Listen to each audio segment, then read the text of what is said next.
You're watching The Breakfast Club.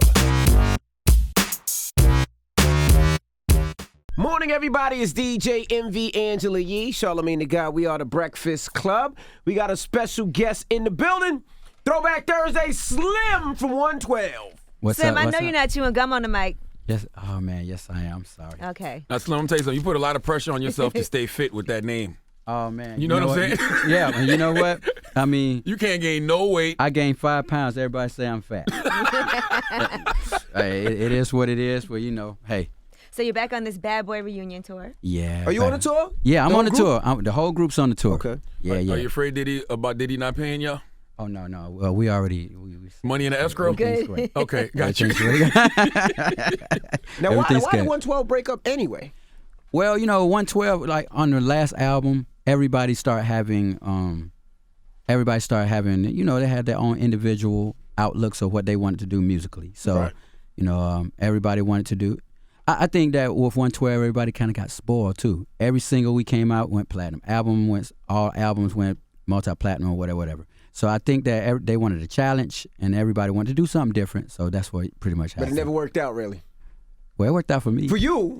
Yeah, because you was the Beyonce of the group. Nah. Eddie Kane. Nah. You were the lead. Nah. But I mean, It's the S, the L. I had no choice at the time, I was sitting there, and I was like, man, I got kids, man. I got to do something here. So, I can't use a hammer and nail. So, I went into the studio and so fly. How many of those kids were conceived while you was part of 112? Out there on the road? All 3 of them. Dang. Every single one. Every city. single one of them. Matter of fact, I need to blame, I should have named every last, my 3 boys after the albums. You know what I'm saying? So listen, you never had relationships with none of the baby mamas? Like it was just all straight up? Oh, no, I had 1 baby mama. Oh, it was one. Okay. Yeah, great. I had 1 baby mama, so, So you got you caught just out there. assumed You all met 3 Yeah, were- you met one beautiful woman on the road and just stuck with it. Oh, well, I met her before I had the deal, so, what I mean? Got you. But, she was somebody that said, oh, you about to be over here? Oh, I'm on the next flight. Yeah, I'm going to be right there. I'll be right there. Got you. Yeah. That probably kept you out of a lot of trouble though. Yeah, for the most part, yeah. How was it getting back together with the group? Oh, no, it was real cool. I was in Miami, and I got a phone call, and, man, they were like, yo, what you think about getting back with 112? And years had gone by, and I had to admit, I missed them, they're like my brothers. So y'all weren't in contact with each other still? No, at the time I wasn't speaking to him. No, I wasn't speaking to him, but I knew that, they're like brothers. You know how like when family fight, at some point, hey, you're going to get back together, you're going to make everything work. So. Well, why weren't you speaking to them? Slim was feeling this though. No, Had to be a point. absolutely nothing to do. At one point, you had to be feeling yourself. No, not at all. Not at all. We basically, everybody had different outlooks of what they wanted to do musically. And, keeping it real, I didn't want to do anything solo. I wanted to stay in 112. It was the most easiest way of, you had a group with 4 lead singers, and and we never saw failure. So, why do something different? Why tamper with that type of success? Now, when you say everybody wanted to do something different musically, like how different could it have been? Because like you said, y'all had the formula already. Right. So what was people trying to change? Well, just being solo. You have guys in the group that, that can really, really sing, and, they probably felt like, we They want should to be show leading. more, just show more of their talents. You know what I'm saying? So, Now, there was a period of time when you were going to file for bankruptcy, right? Did you end up doing it? Because I remember reading that you didn't end up filing and you changed your mind and you said you're going to pay off all your debts. Yeah, well, actually, I just went on through with the situation because the situation was I was staying in Bell Harbor, Atlanta, Georgia. In Atlanta, Georgia, while we were going through a recession, man, they were saying that my house was worth Dirt. Less than what you paid for a third of what I paid for. That happened to a lot of people, yeah. So, but the funny thing about it is the bank would not give me a fixed rate. I've had this particular property for 16 years. Oh, so you had an adjustable rate. I still got it. So, at that time, I'm paying $10,000-$12,000 a month. You know what I'm saying? So I was doing it for 4 or 5. Well, I wouldn't know. All I know is it was jumping up and down. You know what I mean? So I Like couldn't I see really that do movie, it The like Big that. Short. Yeah. So I said, my accountant said, hey, you got to do one or the other. You know what I mean? I could not sell the house in Atlanta, so it is what it is. You know what I'm saying? But I mean, everything's $12,000 looking a good. month. the hell was you living in, a Vander Holyfield mansion? Well, no, I was staying in Bal Harbor. I was Okay. I was on the water. All So right. you know what I mean. So those condos there, it's like $1 million row. You know what I mean. And that was just a condo. It wasn't even a crib. How big was it? It was pretty cool. It was like a 2,000-3,000 square foot joint. You know what I'm saying? So you lost, but you lost the one. You lost it.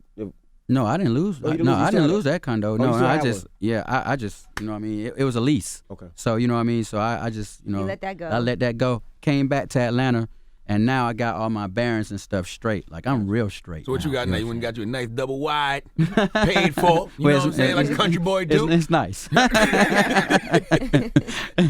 the one thing about 112, I feel like y'all story hasn't really been told. Like even when you talk about the history of Bad Boy, Mm-hmm. like everybody has an identity, but it's just like 112 is just 112. It's Yeah. just like a group. Like why is that?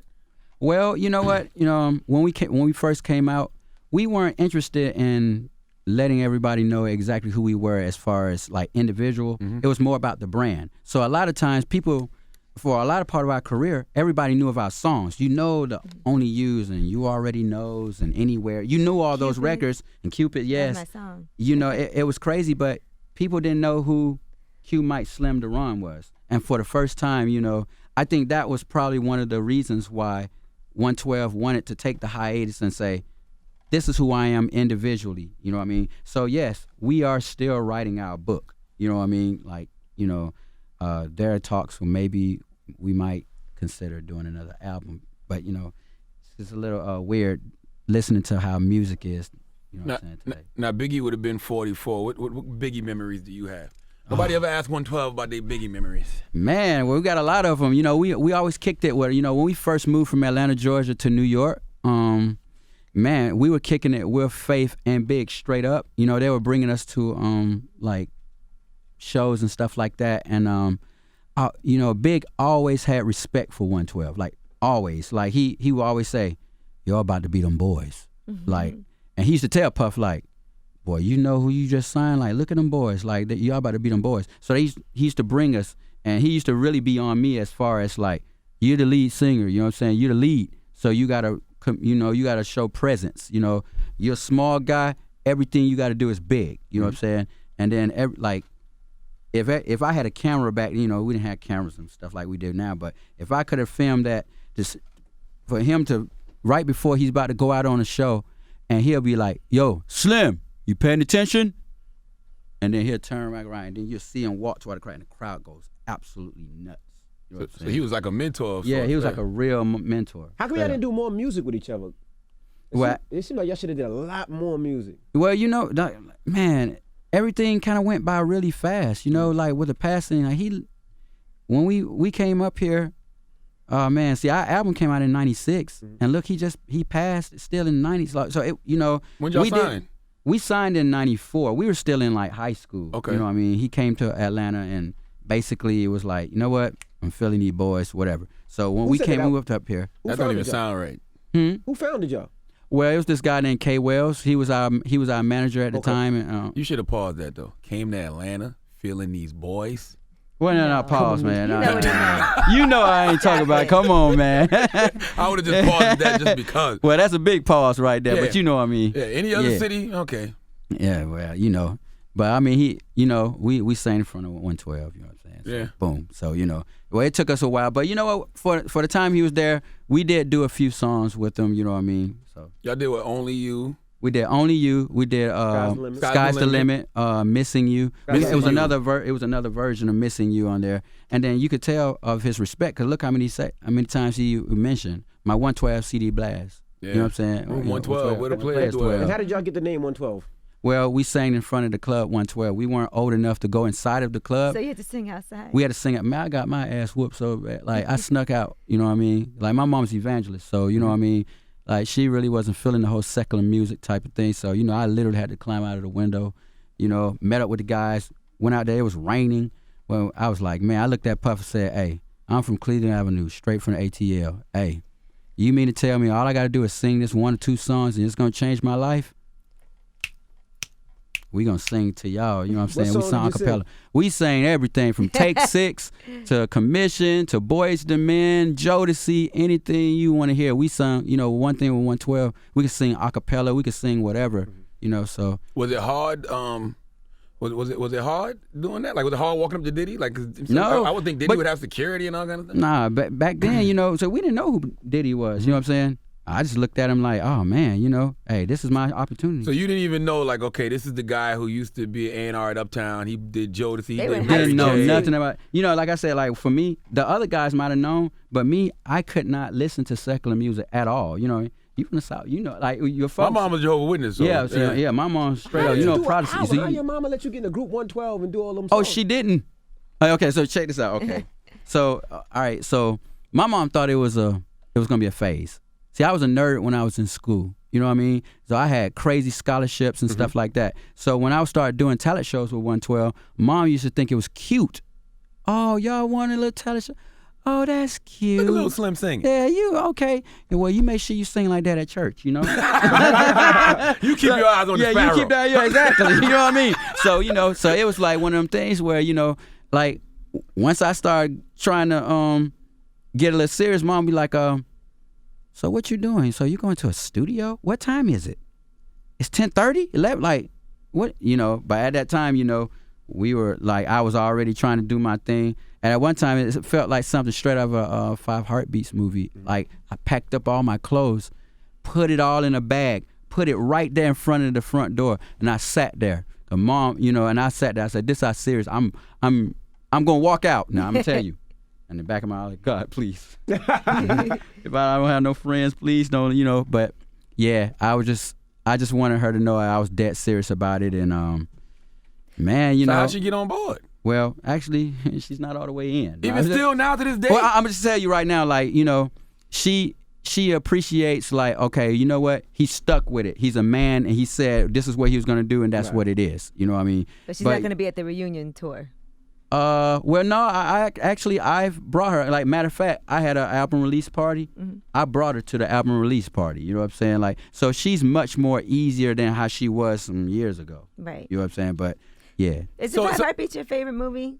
Because you took the 5 Heartbeats. Because I read a couple of interviews you did, and you allude to that, like hearing your song on the radio for the first time. Yeah. Just like in the 5 Heartbeats. It's crazy how they just touched on that, because for a group, that's exactly how it feels. When you're out there and you're performing, or you're out there, we're doing the bare minimum of, we're in the studio, we're trying to do this, and then as you're doing the promotion, you're really up on each other. You know what I'm saying? I mean, we were really in New York, and we were staying here on 56 and Broadway, and we sitting there, all of us just all up on each other. You know what I'm saying? Like, just like one room over here, one room, and we had the one radio right here. And the radio station was on, and you're hearing your song. What was the song? Only You. Wow. And it was crazy because I didn't know. Like I didn't know that it was added to radio. See, I just didn't know how. I was so young and green, so I didn't know. All I know was like I thought my that son's Duran on the was. radio. Yeah, I thought Duran was like playing a tape. You know what I'm saying? We had tapes. Yeah, and it was like I'm like, come on, man, it's like early in the morning, please. He was like, I'm not playing the tape. You're not playing the tape. And all of a sudden you're hearing it. I woke up.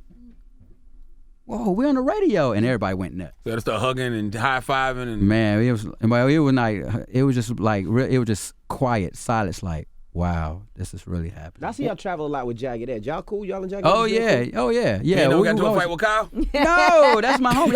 That's my homie. That's literally my homie. You know You what never I'm got saying? into a fight with Drew Hill? No. Kyle, for everybody fights with Kyle. No. Well, before record deals, me and Kyle, we were the closest. Yeah, I like Kyle, man. Yeah, like he's a straight up cat. You know what I'm saying? And anybody that would know him, you know what I'm saying? Like, but I maybe it's like an ATL thing. So if you know a cat rock a certain kind of way, you know what I'm saying? See, I'm from Cleveland Avenue too, so you know what I mean? Like I'm not a cat that'll just rah rah rah, but I feel people out, and you know what I'm saying? I handle them the way I see them. Right. You know what I'm saying? He's a straight up guy, and at least he's not a fake dude. He's straight up, so I know exactly how to, you know what I'm saying, deal with him. That's the kind of the situation with your mom is interesting. She never told you congratulations for going platinum, anything like that? Yeah. I mean, she did. You know what I'm saying? Like she did. You know what I'm saying? Like she was very proud of me. Matter of fact, she was crying and stuff like that. You know what I'm saying? Like my life is kind of deep. You know what I'm saying? Because a lot of like being a nerd, everybody tell you what you can't do. Mm-hmm. You too little. can't play football, can't play basketball. Nobody pick you for baseball. Now, you know, even like with singing, I went out for chorus, and the chorus teacher told me, it's not that you can't sing, your voice is different from everybody else's. So because of that, I can't allow you to be in it. Wow. You know what I'm saying? And Man, so that's when like you the get the Birdman, door are you shut finished down, or you done? It's know not what I'm that you saying? can't sing, but your voice is just your voice different. is just different. You know what I mean? It's so unique, you know, and it stands out. So when, you know, when somebody's always telling you what you can't do, you know what I'm saying? And you always facing obstacles where it seems like a door always closed, you know what I mean? Man, for me, telling me no is just like telling me, yes, come on, by all means, because you know that's like all I. That's rape. Well, oh my God, no. If a girl tells you no, no, but I didn't it say means girl. no, Slim. I didn't say girl. Saying Okay, you can't do something. I'm just saying I'm Got talking you. about Right. what you can't do. Achieve. You know what I mean? Whatever you can achieve, you definitely can achieve it, and I'm a living, walking testimony. You know what I'm saying? So, and anybody that knows me, you can go through the hood, you can go through the streets or where I'm from, and they'll tell you like one thing about Slim. You know what I mean? He never quits on anything, and that's probably the reason why I feel like I'll always win. Where was your pops at? Hmm? Where was your pops? Where my mom, my dad, he left when I was, you know, Typical young. black father. It happens. Yeah, you know, well, so like I said, I had a kind of a rough situation. Like my sister passed, you know, she committed suicide. Damn. My dad, you know what I'm saying, he left right afterwards, you know what I'm saying, he kind of went, you know what I'm saying, chasing another woman. So it was right at that time, it was like me and my mom against the world. And then you know, I had my little sister. And then at that time, you know, my mom had to figure herself out because, you know, my dad was the guy that he was the breadwinner. So now she was caught in an awkward place. And me being probably 13, 14 years old at that time, I had to figure something out. So I couldn't apply for a job, so I went and got my lawnmower and I started cutting grass. I started doing all that, you know what I'm saying? And I was like, man, I'm trying to bring, you know, and then at some point, my mom had to figure herself out. So I was kind of like by myself, trying to figure it out, hold down. I was an honor roll student, you know what I'm saying? And then, you know, trying to get money, and then I eventually got a job at the movie theater. That's a crazy situation. Yeah. I respect that, though, because you hear so many stories. Oh, I had to start hustling and sell dope. Nigga, go get a lawnmower and cut some grass. Hey, man. Well, you know what I'm saying? well, I'm telling you, I wasn't built. I just wasn't built for that. You know what I'm saying? My dad was a police officer, and he used to, you know, he was one. If anybody know about ATL, you know what I'm saying? Back then, they used to have this drug task force.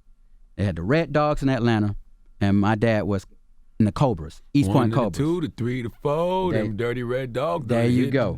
And see, my dad was exactly my my dad exactly the cats that had the ski mask on. They called him Chip, and that right luck. Yes, sir. He definitely had to deal with him a little bit.